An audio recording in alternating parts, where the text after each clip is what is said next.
Green labels are now in the spotlight following the haze that's engulfing the region. In Singapore, companies must meet stringent requirements before they are issued such labels, which are an endorsement of a company's environmentally friendly claims. The Singapore Environment Council, which administers the scheme, made this point amid questions over the rigour of the certification process. Asia Pulp and Paper Group, which carries the Singapore Green Label, had its certification temporarily restricted following investigations into the company's role in starting foreign fires in Indonesia. APP is one of 5 Indonesian companies.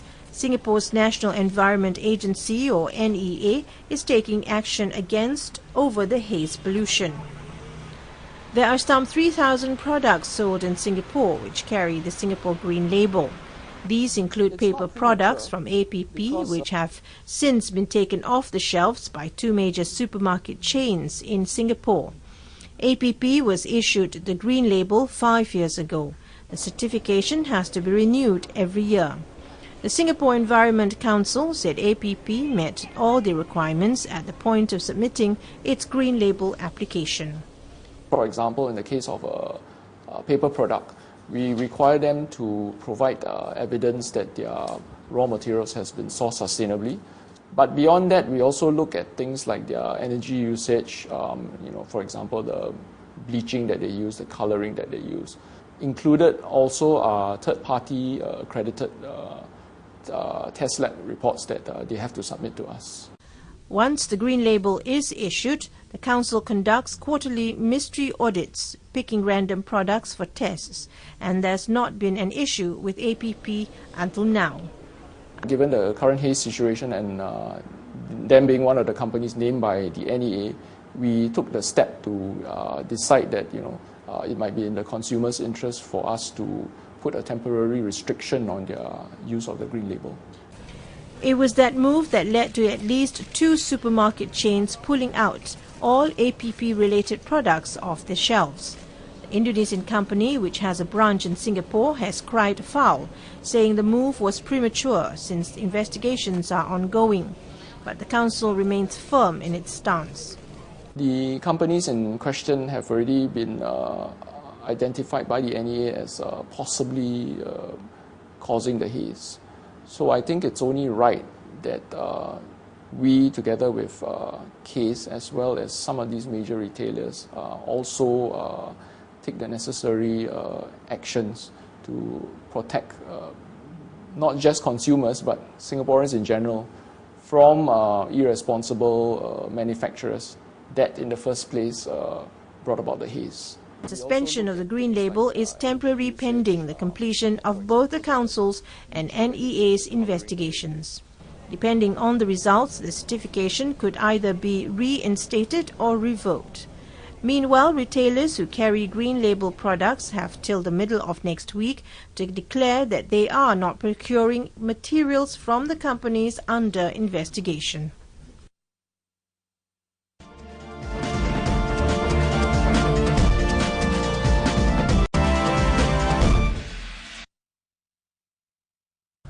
Garden House is an architectural heritage of Hughes City. One of the most notable architectural features that make a garden house is partition wall. A research on partition wall architecture has just won the Vietnam Young Science Talent Contest in 2014. The research will provide resources needed for preserving and upholding partition wall architecture in Hue. Tai Li Vuong Palace is considered one of the most unique architectures in Hughes' gardened house system. The building now shelters every features of a typical garden house, including a partition wall with sophisticated dragon carving. A partition wall is built from bricks simulating a book to partition bed air and curious eyes for the house. Tran Thi Nguyen Huang, former student at Hughes Science University, has chosen to revolve her research around this unique architecture and won the National First Prize.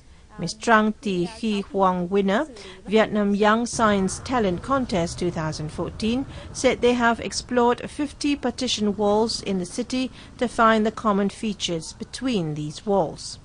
After processing data, they have been able to work out the typical features of partition wall architecture in garden houses in Hue.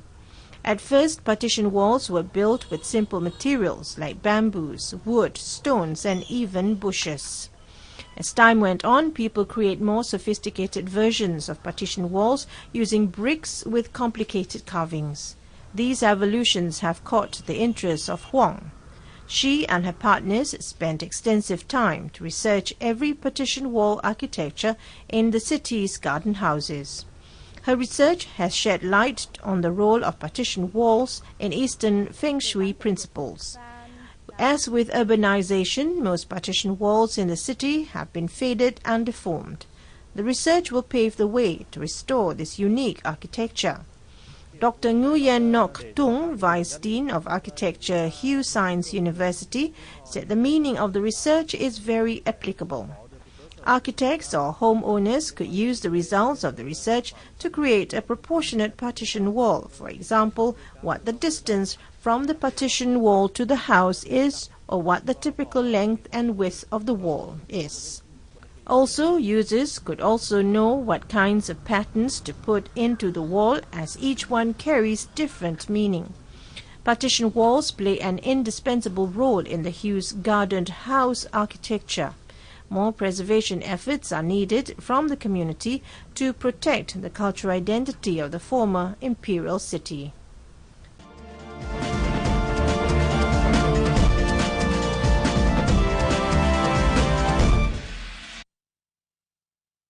Tuberculosis prevention and control is one of the major priorities in the National Health Plan, and Myanmar still includes in the one of 22 countries that are high in tuberculosis rate all over the world. According to the records from National TB Program, TB prevalence is 473 people in 100,000, and multi-drug resistance TB is 373 people in 100,000. 8.5% of the TB patients has HIV positive, and 5% of the new TB patients and 27% of the old TB patients has MDR TB. Myanmar Medical Association's the Public-Private Mixed TB project has been carried out in cooperation with a private hospital in North Dagon Township to provide quality tuberculosis care to all TB patients. The association launched a public-private mixed TB project in cooperation with private sector in Myanmar, aiming to assist the National TB Control Program. Program Manager of MMA PPM TB project, Dr. Ted Naing Maung, said they have carried out the program in cooperation with the private hospital in establishing TB center since last year to search the missing case of TB patients among the public. They provide medical staff for the center and also make medical tests and caring to the TB patients. They got their financial assistance from Global Fund for this project. The project has already run over 2 months in the To Lin Aung Hospital in order to promote diagnosis in TB care. Medical Superintendent of To Lin Aung Private Hospital, Dr. Tun Lee Mao, said according to the record of last year's National TB Program, there are about 200,000 TB prevalence in the country, but 50,000 people are missing. He wants to fill this gap by finding the patients, so we accept to establish TB corner in their hospital according to the MMA PPM TB project. Apart from this project, the Global Fund introduced a new patient cash transfer system to provide monthly support to the patients with multi-drug resistant tuberculosis. Myanmar Deputy Minister for Health, Dr. Tien Tien Hete, said drug-resistant TB takes 20 months for the treatment. So in that long time, what they worry about is that the patients would be disconnected with the treatment because of many reasons, including transporting fees and daily usage. So by supporting funds to them is a very good thing that can help them to come here for the treatment. The new system utilizes an ATM service that will provide to MDR-TB patients enrolled to receive quality treatment and support in 50 townships.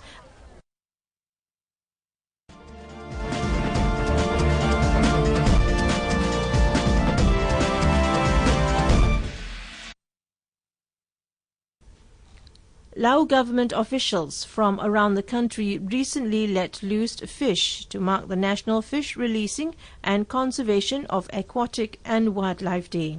Also known as Fish Releasing Day, Vientiane Agriculture and Forestry Department, in cooperation with relevant government and local authorities, celebrated the occasion with a ceremony at Nan Chai Luen village, Sang Thong district, about 40 kilometers from the capital. At the ceremony, more than 100,000 fish, included tilapia, Chinese carp and other varieties, were released into the Nam Ton, with more released in Pangkum district. This year, the Livestock and Fisheries Department encouraged government organizations in every province to release about 35 million fish into rivers, reservoirs and conservation areas. Vientiane will be releasing more than 500,000 fish. The initiative aims to preserve and boost stocks of aquatic species and wildlife in general, and raise awareness among young people about their importance.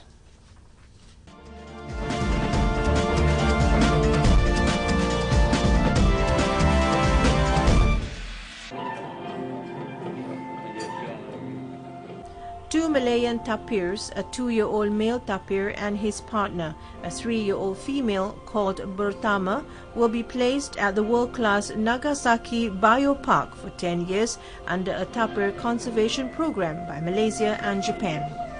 Besides becoming a zoo attraction, the tapirs will also provide more insight to the research on wildlife captive breeding. Natural Resources and Environment Minister Dr. Wan Junaidi Tuanku Jaafar said the agreement marks Japan's commitment to protect and conserve the threatened animals. Dr. Wan Junaidi witnessed the signing ceremony of the agreement on the conservation program involving the Department of Wildlife and National Parks of Peninsular Malaysia of Perhilitan and Nagasaki Biopark. Im and Bertama are from the Sungai Dusun Wildlife Conservation Center.